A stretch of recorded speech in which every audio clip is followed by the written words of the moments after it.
এখন শুনবেন আজকের গুরুত্বপূর্ণ খবরের শিরোনাম। পশ্চিমাদেরও গায়ে মাখছেন না নেতানিয়াহু, দিলেন হুঙ্কার। ইতিহাসে প্রথম সর্বনিম্ন আসনে লড়াই করছে কংগ্রেস। ইউক্রেনে রাশিয়ার ক্ষেপণাস্ত্র হামলায় নিহত 17 জন। টাইমের 100 জন প্রভাবশালী ব্যক্তির তালিকায় বাংলাদেশের মেরিনা। ইসরায়েলের পক্ষ নিয়ে ইরানের উপর নতুন নিষেধাজ্ঞার সিদ্ধান্ত ইউরোপিয়ান ইউনিয়নের। ইসরায়েলি হিজবুল্লাহর ড্রোন ও ক্ষেপণাস্ত্র হামলায় আহত বেড়ে 18 জন। মধ্যপ্রাচ্যের অস্থিরতার প্রতি নজর রাখার নির্দেশ মাননীয় প্রধানমন্ত্রী শেখ হাসিনার।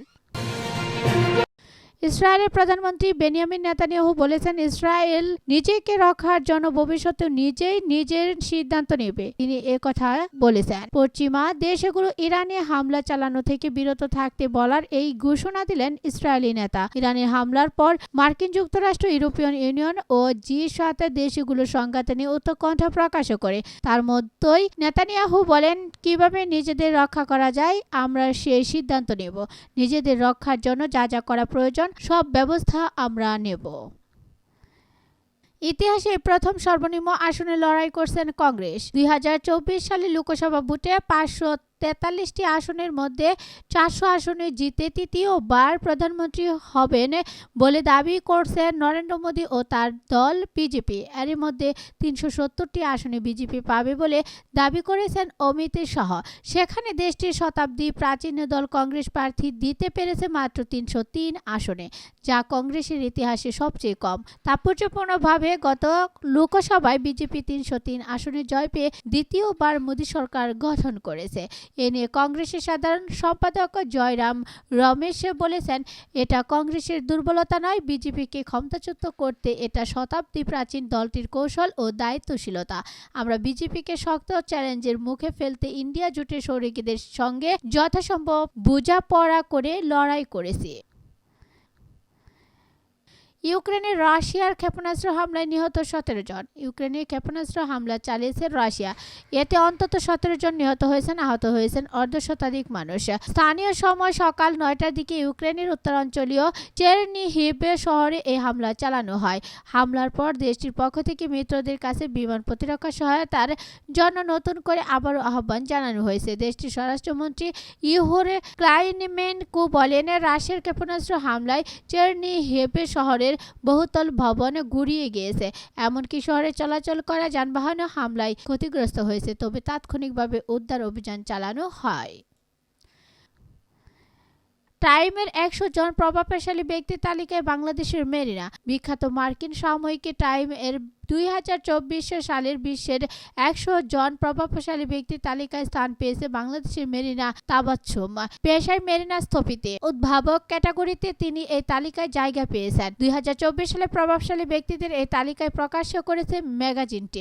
মেরিনার সঙ্গে চলতি বছরের তালিকায় থাকা প্রভাবশালী ব্যক্তিদের মধ্যে আছেন রাশিয়ার ইউলিয়া নাভালনায়া, শান্তিতে নোবেলজয়ী ইরানের মানবাধিকার কর্মী নার্গিস মোহাম্মদী, পোল্যান্ডের প্রধানমন্ত্রী ডোনাল্ড টাস্কের সহ অনেকেই। বলিউড অভিনেত্রী আলিয়া ভাট শিল্পী ক্যাটাগরিতে এই তালিকায় স্থান পেয়েছেন। ইসরায়েলের পক্ষ নিয়ে ইরানের উপর নতুন নিষেধাজ্ঞার সিদ্ধান্ত ইউরোপিয়ান ইউনিয়নের। ইউরোপিয়ান ইউনিয়নের নেতারা ইরানের উপর নতুন করে নিষেধাজ্ঞা দেওয়ার সিদ্ধান্ত নিয়েছে। মধ্যপ্রাচ্যে বিস্তৃত পরিসরে ছড়িয়ে পড়তে বসা সংঘাতে লাগাম টানতে এমন সিদ্ধান্ত নেওয়া হয়েছে বলে দাবি করেন তারা। বেলজিয়ামের রাজধানী ব্রাসেলসে ইউরোপিয়ান ইউনিয়নের 27টি দেশের নেতাদের বৈঠক থেকে এই সিদ্ধান্ত নেওয়া হয়েছে বলে জানিয়েছেন ব্রিটিশ সংবাদ সংস্থা রয়টার্স। ইসরায়েল ইরানের হামলার প্রতিশোধ নেওয়ার ইঙ্গিত দিলেও সেটি তারা কিভাবে নেবে সে বিষয়ে কিছুই জানায়নি। তবে বৈঠকে ইউরোপিয়ান ইউনিয়নের নেতারা ইরানের হামলার নিন্দা জানিয়েছেন। সেই সঙ্গে তারা ইসরায়েলের নিরাপত্তার প্রতি নিজেদের প্রতিশ্রুতি পুনর্ব্যক্ত করেছেন। সেই সাথে লেবানন সহ সব পক্ষকে উত্তেজনা এড়ানোর আহ্বান জানিয়েছেন। ইসরায়েলে হিজবুল্লাহর ড্রোন ও ক্ষেপণাস্ত্র হামলায় আহত বেড়ে 18 জন। লেবানন থেকে সশস্ত্র গোষ্ঠী হিজবুল্লাহর সোরা একটি ড্রোন ইসরায়েল একটি কমিউনিটি সেন্টারে আঘাত এনেছে। এতে আহতের সংখ্যা বেড়েছে 18 জনে। তাদের মধ্যে 2 জনের অবস্থা খুবই সংকটাপন্ন। ইসরায়েলের উত্তর সীমান্তের আরব আল আরামশি গ্রামে এই হামলার ঘটনাটি ঘটে। স্থানীয় চিকিৎসক ও সেনাবাহিনীর কাছ থেকে হামলার বিষয়ে জানা গিয়েছে। স্থানীয় গালিলি মেডিকেল সেন্টার কর্তৃপক্ষ জানিয়েছেন যে হামলায় আহত ব্যক্তিদের মধ্যে 2 জনের অবস্থা খুবই সংকটাপন্ন, আর 2 জন গুরুতর আহত হয়েছেন। এই হামলার দায় স্বীকার করে হিজবুল্লাহ বলেছে, ইসরায়েলি সেনাবাহিনী ব্যবহার করে এমন একটি ভবন লক্ষ্য করে তারা এই হামলাটি চালিয়েছে। হামলায় ক্ষেপণাস্ত্র ও বিস্ফোরক ভর্তি ড্রোন ব্যবহার করা হয়েছে। একদিন আগে লেবাননের দক্ষিণাঞ্চলে ইসরায়েলের হামলায় 2 কমান্ডার সহ 3 সদস্য নিহত হওয়ার প্রতিশোধ হিসেবে এই হামলা চালানো হয়েছে বলে হিজবুল্লাহ জানিয়েছে। মধ্যপ্রাচ্যের অস্থিরতার প্রতি নজর রাখার নির্দেশ মাননীয় প্রধানমন্ত্রী শেখ হাসিনার।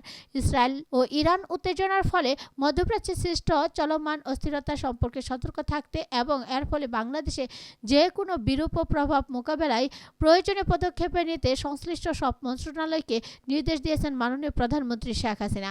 মাননীয় প্রধানমন্ত্রী কার্যালয়ে অনুষ্ঠিত মন্ত্রিসভার বৈঠকে এই নির্দেশ দেন। পরে সচিবালয়ে অনুষ্ঠিত ব্রিফিংয়ে মন্ত্রিপরিষদ সচিব মোহাম্মদ মাহবুব হোসেন সাংবাদিকদের এসব তথ্য জানান।